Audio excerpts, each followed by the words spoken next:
Shri VPP Mustafa, ഒരുപക്ഷേ താങ്കൾക്കൊക്കെ അറിയാം കണ്ണൂരും വടക്കൻ കേരളത്തിലുള്ള RSSന്റെ ഒരു കൊലപാതക രാഷ്ട്രീയത്തെക്കുറിച്ച്. അതിനെ പ്രതിരോധിച്ച് നിന്നവരാണ് CPM ഉൾപ്പെടെയുള്ള പ്രസ്ഥാനങ്ങൾ. അതിനെക്കുറിച്ചൊക്കെ വ്യക്തമായ ബോധ്യമുണ്ട്. ഇപ്പോൾ എതിർ പാർട്ടികളിൽ ഉള്ളവരെ അല്ല BJP ലക്ഷ്യമിടുന്നത്, BJPക്കുള്ളിൽ തന്നെയുള്ള ശുദ്ധഗതിക്കാരെയാണ്. അവർ മണ്ണുമാഫിയക്കാരല്ലെങ്കിൽ, സ്ത്രീ പീഡകരല്ലെങ്കിൽ, ഏതെങ്കിലും തരത്തിലുള്ള പീഡനത്തിന് വിധേയരാകാത്തവരാണെങ്കിൽ പേടിക്കേണ്ടതുണ്ട്. ഇതാണ് BJPയുടെ ഇപ്പോഴത്തെ ഒരു പോക്ക്.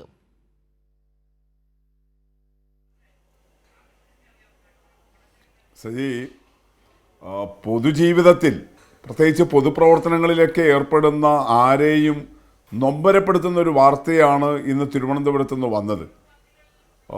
കൗമാരപ്രായം തൊട്ട് RSSലാണെങ്കിൽ പോലും അതൊരു പ്രത്യയശാസ്ത്രം കൊണ്ടും പ്രവർത്തന ശൈലി കൊണ്ടും നമ്മുടെ ജനാധിപത്യ സംവിധാനത്തിന് ഉൾക്കൊള്ളാൻ കഴിയാത്ത ഒന്നാണ്. പക്ഷേ എന്നാൽ RSSലൂടെയാണെങ്കിലും ഒരു പൊതുജീവിതം, പൊതുപ്രവർത്തനം ആഗ്രഹിച്ച ഒരു കൗമാരക്കാരനായിരുന്നല്ലോ 16 വയസ്സുണ്ടായിരുന്ന ആനന്ദ് കെ തമ്പി. അങ്ങനെയുള്ള ഒരാൾ തൻ്റെ കൗമാരവും യൗവനവുമെല്ലാം താൻ വിശ്വസിക്കുന്ന ഒരു പ്രസ്ഥാനത്തിനു വേണ്ടിയിട്ട് സമർപ്പിച്ചിട്ടുള്ള ഒരാൾ അങ്ങേയറ്റം നിരാശാഭരിതനായി ആത്മഹത്യയെ ഒരു സമരമാർഗമാക്കി സ്വീകരിക്കേണ്ടി വരികയാണ്. സ്വന്തം പാർട്ടിക്കും സ്വന്തം നേതൃത്വത്തിനുമെതിരെ, താൻ ഇക്കാലം അത്രയും വിശ്വസിച്ച രാഷ്ട്രീയത്തിനും അതിലൂടെ താൻ ആദരിച്ചുകൊണ്ടിരുന്ന നേതാക്കൾക്കുമെതിരായിട്ട് ഒരു സമരം എന്നുള്ള നിലയിലാണ് ഇത്. നിസ്സഹായനായ ഒരു മനുഷ്യൻ്റെ ദയനീയമായ ഒരു മരണമല്ല. സാമ്പത്തിക പ്രതിസന്ധിയിലേക്ക് ഉഴലിപ്പോയി, കുടുംബജീവിതമാകെ താറുമാറായി, അങ്ങനെ ജീവിതം നിസ്സഹായനായ ഒരു മനുഷ്യൻ്റെ അവസാനത്തെ അഭയം എന്നുള്ള നിലയിലുള്ള ആത്മഹത്യയല്ല ആനന്ദ് കെ തമ്പിയുടേത്. മറിച്ച് മണി പവറും മസിൽ പവറും അധികാര രാഷ്ട്രീയവും അതിൻ്റെ ഗർവുമെല്ലാം RSSനെയും BJPയെയും ഏറ്റവും മലീമസമായ ഒരു അവസ്ഥയിൽ എത്തിച്ചപ്പോൾ നേരത്തെ ശ്രീ വി ജോയി ശരിയാവണ്ണം സൂചിപ്പിച്ചു എങ്ങനെയാണിപ്പോൾ പ്രത്യേകിച്ച് കേരളത്തിലാകെയും തിരുവനന്തപുരത്ത് പ്രത്യേകിച്ചും എങ്ങനെയാണ് സമീപകാലത്ത് RSSും BJPയും പ്രവർത്തിക്കുന്നത്, അവരുടെ ഒരു ശൈലി എങ്ങനെയാണ് രൂപപ്പെട്ടു വരുന്നത് എന്ന് വി ജോയി ചൂണ്ടിക്കാണിക്കുകയുണ്ടായി. ആ ദുരന്ത മുഖത്ത് തൻ്റെ പാർട്ടിയും താൻ വിശ്വസിച്ച ഒരു പ്രസ്ഥാനവും അതിൻ്റെ നേതാക്കളുമെല്ലാം ഈ ചീന വഴിയിലൂടെ നടക്കുമ്പോൾ ശരിയുടെ രാഷ്ട്രീയത്തിന് വേണ്ടിയിട്ടാണ്, പൊതുജീവിതത്തിലെ ധാർമ്മികതയ്ക്ക് വേണ്ടിയിട്ട് മരണത്തെ, ആത്മഹത്യയെ ഒരു സമരമാർഗമാക്കി മാറ്റുകയാണ് ആനന്ദ് കെ തമ്പി ചെയ്തിട്ടുള്ളത്. അതിവിടെ ശ്രീ റോണിയും കൂടി സൂചിപ്പിച്ചതുപോലെ ഇതൊന്നല്ല, നേരത്തെ അനന്തു അജിയും ഇതേപോലെയാണ്. ഒരു കൗമാരം കടന്നതേ ഉണ്ടായിരുന്നുള്ളൂ അനന്തു അജിക്ക്.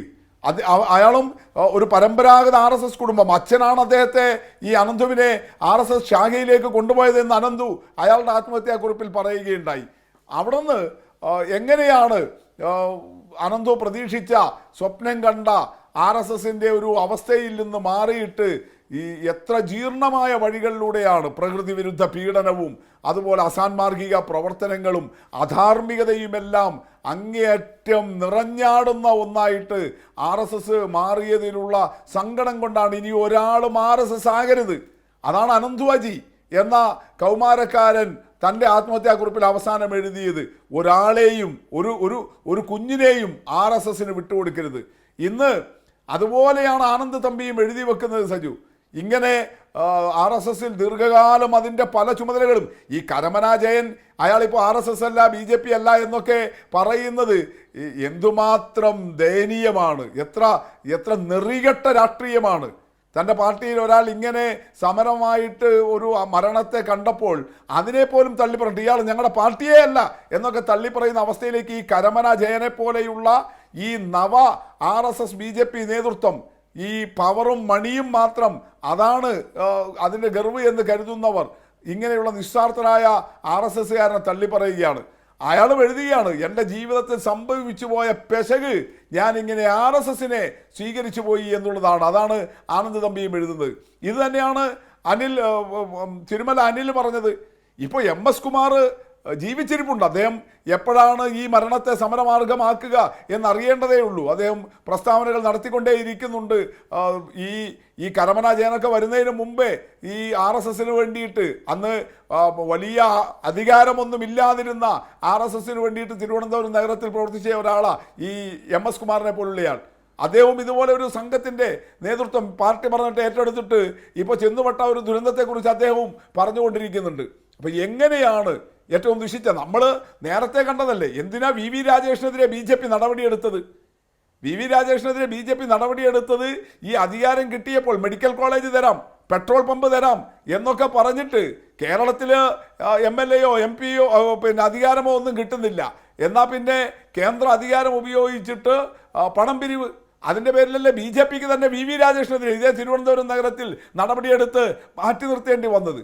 അപ്പം എത്ര ജീർണമാണ് ഈ കേരളത്തിലെ ബി ജെ പി, അതിൽ ഈ തിരുവനന്തപുരം നഗരം പിടിക്കും എന്നൊക്കെ പറഞ്ഞിട്ട് ഇങ്ങനെ നടക്കുന്ന ബി ജെ പി എന്തുമാത്രം അവർക്ക് നാടിനെ നന്നാക്കാനല്ല, വികസനമോ പുരോഗതിയോ ജനങ്ങളുടെ ക്ഷേമമോ അല്ല, മറിച്ച് അധികാരം കൈയടക്കി ഈ ചക്കരക്കുടം കൈയിട്ട് വാരണം.